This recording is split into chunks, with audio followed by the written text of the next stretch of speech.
Le gouvernement fédéral a détaillé le plan d'urgence économique fédéral et on va aller en discuter avec notre députée du comté, Madame Caroline Desbiens. Bonjour.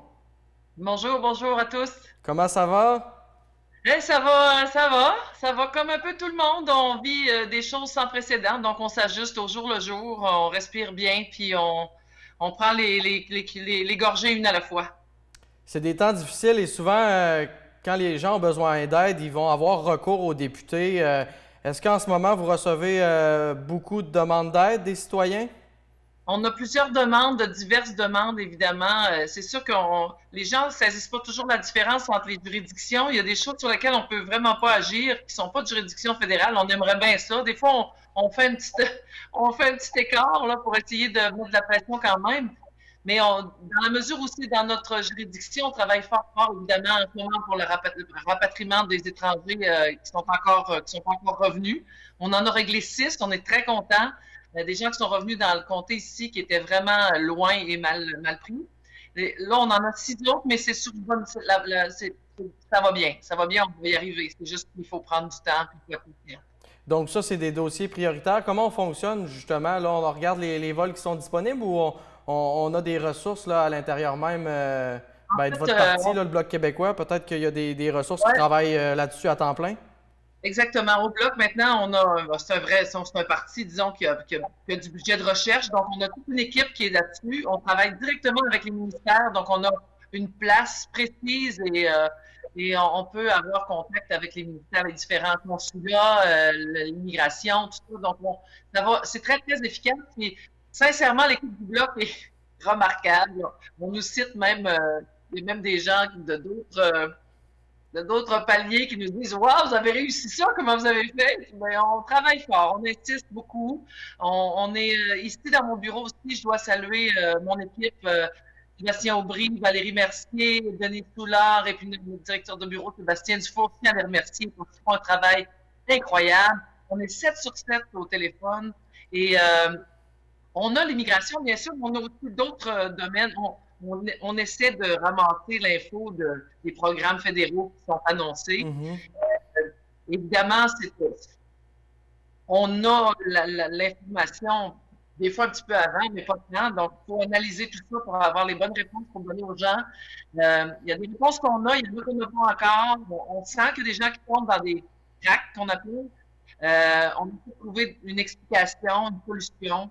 Et s'il y a des choses qui font vraiment, qui n'apportent pas de solution, nous, on va être des porteurs de voix de ça. Donc, les gens qui tombent en ce moment, je sais que les organismes communautaires qui sont un peu subventionnés, seulement ils vont avoir accès aux 75 de salaire, subvention salariale. Il y a gens, des entrepreneurs aussi, des entreprises qui disent, moi, je vais juste payer des salaires passés, j'ai pas de rentrée d'argent. Alors, on essaie on va être la voix de ces gens-là dès qu'on va avoir l'occasion. C'est sûr qu'avant de revenir à questionner le gouvernement, il faut attendre aussi, donner le temps. On est très conscient que c'est une grosse machine. On n'est pas dans la partisanerie, on n'est pas dans, mais Non. on va être à l'affût des choses complexes qui n'ont pas de réponse, puis on va questionner le gouvernement en temps et lieu, évidemment. Et en regardant les mesures qui ont été annoncées, êtes-vous rassuré ou il y a des éléments qui vous semblent préoccupants? On est rassuré. Il y a des choses qui sont préoccupantes. On est rassuré sur un certain, mais en même temps, on est inquiet de certaines catégories de travailleurs. Par exemple, quelqu'un qui est obligé d'aller travailler à l'épicerie parce que c'est fondamental, c'est un service essentiel. Mais lui, c'était son petit sideline, tu sais, c'était son petit revenu d'appoint. Son vrai revenu est tombé à l'eau. Mais comme il faut que ce soit 14 jours sans travailler, puis il faut d'aller travailler, il n'y a pas de ça répond pas vraiment de ça pour le moment. Mais peut-être que ça va faire écoute, puis peut-être qu'il y a des choses qui vont s'ajuster. Donc, on va avoir en même temps le temps de revoir les exceptions. Et là, ils donnent des grandes lignes. C'est correct, ils font ce qu'ils peuvent, là. Mais il va falloir qu'il y ait des petites lignes aussi à côté des grandes lignes pour que tout le monde soit sauvé là, de la tempête. Et la mesure forte, c'est la prestation canadienne d'urgence. Là, on dit que ça va être en opération à partir du 6 avril, c'est ça? À partir du 6 avril, avec la date de naissance, donc janvier, février, mars, le 6, avril, mai, le 7, et ainsi de suite. pour pas engorger, évidemment, le système, parce que on demande aux gens, là, vous avez un petit peu de temps, là, allez vous inscrire, allez revoir si votre inscription est à jour, allez voir si vous êtes inscrit au dépôt direct. C'est toutes des choses qui vont accélérer le processus en temps voulu, là. Mais c'est sûr que lundi à 7 heures du matin, là, les lignes vont s'engorger, puis même s'ils ont mis des personnes supplémentaires et tout, ça risque de s'engorger un peu, mais respirons, puis tout le monde devrait avoir son dû. Nous, on a fait l'effort de, vous savez, nous autres au fédéral, on n'a pas de budget discrétionnaire redoublé en ce moment au provincial. Nous, on a un montant qu'on peut investir en publicité et représentation. Donc, on a investi, on a sorti du budget qu'on avait, qui nous était alloué, et on a, en tout cas, on a fait tout ce qu'on a pu pour ramasser un montant d'argent sur l'année prochaine. On a fait des représentations, on nous a donné la possibilité de le faire. Donc, on a ramassé 2500 $ qu'on a injectés dans les grands organismes communautaires du comté. Moi, bien humblement, j'ai fait des dons aussi, je peux en faire encore à mesure que les besoins vont se sentir. Je ne pouvais pas répondre à tout le monde, évidemment, mais déjà, j'ai fait un don à Centraide en spécifiant que je voulais que ce soit dans le comté, que ce soit redistribué. Donc, on fait tous les efforts qu'on peut, évidemment, pour aider les gens. On est très, très à l'écoute. On répond au téléphone parce que Service Canada a fermé leur bureau. Sincèrement, on prend parole là, dans les médias sous peu à ce sujet-là parce que on tient le téléphone qui répond aux gens en ce moment. Puis on fait tout ce qui est possible, mais c'est important que Service Canada soit à l'écoute, là, que les bureaux soient ouverts, ne serait-ce qu'avec une personne qui peut redistribuer dans une centrale de téléphone des autres travailleurs qui sont venus de chez eux. Il doit y avoir une façon de fonctionner pour ouvrir les bureaux de Service Canada dans nos régions. C'est fondamental. Alors, on fait tout flou là, en ce moment. Mais pour vous, c'était important vraiment là, d'aller aider les organismes communautaires de la région là, qui travaillent fort en ce moment. Absolument, parce que là, ça fait 2 semaines, là, on est dans la 3e semaine d'isolement. Il y a des gens qui n'ont plus rien dans leur garde-manger, là. C'est pas drôle, là. Il y a des entreprises aussi qui sont durement touchées, là. Et là, hier, là, j'écoutais un petit peu Bill Morneau qui parlait du plan d'aide aux entreprises. Là, j'imagine que vous l'avez écouté aussi. Là. Est-ce qu'il y a des éléments là, qui seraient importants là, de transmettre là, aux entrepreneurs qui nous écoutent? Bien, il s'agit c'est sûr que les entrepreneurs qui nous écoutent, ils ont compris là où ils pouvaient avoir de l'aide pour le moment. C'est sûr que c'est la dernière mesure qui a été annoncée. Donc, on espère qu'on ouvrira des fenêtres pour des cas particuliers. On en a, nous autres, on en reçoit, on en entend. Pour le moment, on est à la recherche de réponses pour certains. Donc, c'est évident qu'il faudra le bloc, en tout cas, sera le porte-étendard des besoins spécifiques et particuliers de certaines entreprises. Là. On en a qui sont à moi, qui disent la semaine prochaine, fermez si je ne trouve pas de solution. Donc, on est très, très à l'écoute, puis on fait tout ce qu'on peut pour essayer d'éveiller le bureau du ministre. On est en contact direct, donc on essaie, et ils le savent. Mais je pense qu'en quelque part, là, il faut leur donner aussi le crédit de tout organiser ça. Oui, c'est une crise sans précédent. Hein? Le Canada est endetté en ce moment de 250 milliards de dollars. Donc, le jeu est. Moi, il y a des spécialistes actuaires qui ont dit que le Canada avait une possibilité d'emprunt de 300 milliards. Fait que je pense qu'avec tous les petits gugus qui vont s'ajouter à ça, on est pas mal à la limite de notre possibilité. Donc, il faut aussi qu'ils regardent ça, M. Morneau, là. Il faut donner en tout cas à tous ces gens-là de faire des calculs aussi. Mais la préoccupation, je vous dis, là, ça va être fondamental. On ne peut pas non plus tout attendre des gouvernements. Il va falloir être créatif. Il va falloir trouver des façons de s'entraider. Je le redis aux gens qui sont un peu à l'aise, qui ont des fonds de pension, assurés, des choses comme ça, qui achètent. S'il vous plaît, achetez local. Faites l'effort d'acheter local. Vous voulez acheter des meubles, cherchez des meubles qui sont fabriqués au Québec. Il y a des magasins ici qui en vendent. Là. Achetez ces meubles-là, spécifiez, je veux un meuble qui est fabriqué au Québec. Achetez local, vous voulez aller à SAQ, essayez d'acheter les produits SAQ du Québec. Ça va déjà donner une chance à tous les cidreries, toutes les cidreries. Donc, euh, vous avez un petit cadeau de fête à envoyer à quelqu'un. Essayez de ne pas aller sur Amazon. De penser au commerce à C'est proximité, là. fondamental.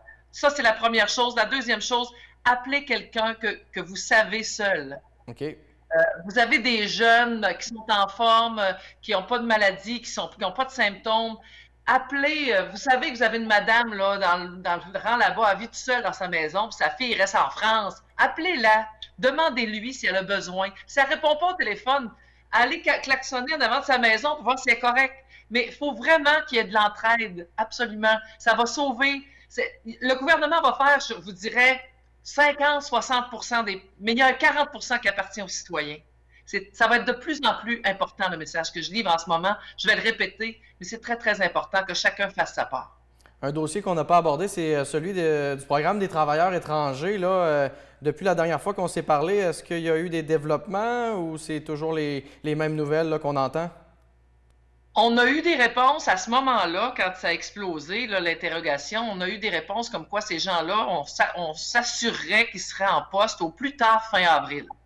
Pour le moment, c'est encore ça qui est le discours, sauf qu'on nous dit que ça se pourrait que ça tarde un peu. Et là, on fait appel à des gens qui sont en chômage en ce moment de peut-être s'offrir pour aller travailler pour aider les agriculteurs. Encore là, il y a un effort de citoyens.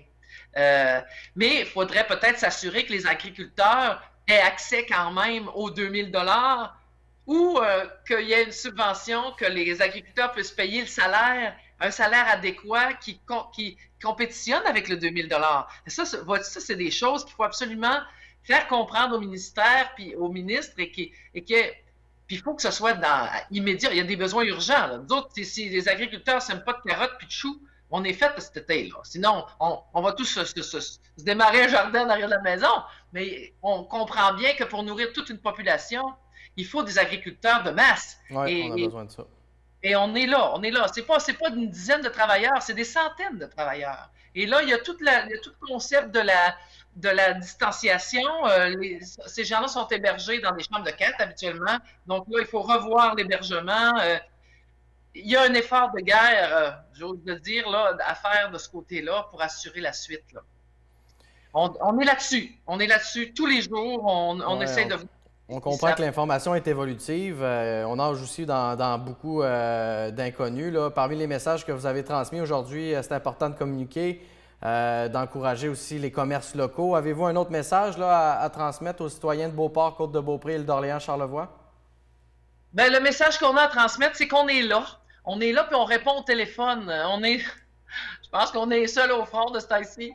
Et on essaie d'apporter les réponses, orienter les gens, des fois juste les écouter parce qu'ils ont besoin d'être entendus. Moi, évidemment, j'ai une équipe, les cas vraiment pointus, je les prends en note, je rappelle les gens, on essaie de leur parler en personne. Je fais évidemment des interventions publiques. Merci de me recevoir. C'est important que les télévisions de la région nous supportent là-dedans. Le mot ultime, c'est ne pensez pas qu'à vous, pensez aux autres. Soyez le plus près que jamais malgré la distanciation. Ce serait ma parole du jour. Soyez à l'écoute. Ça va faire toute une différence. Achetez local, soyez à l'écoute de l'autre.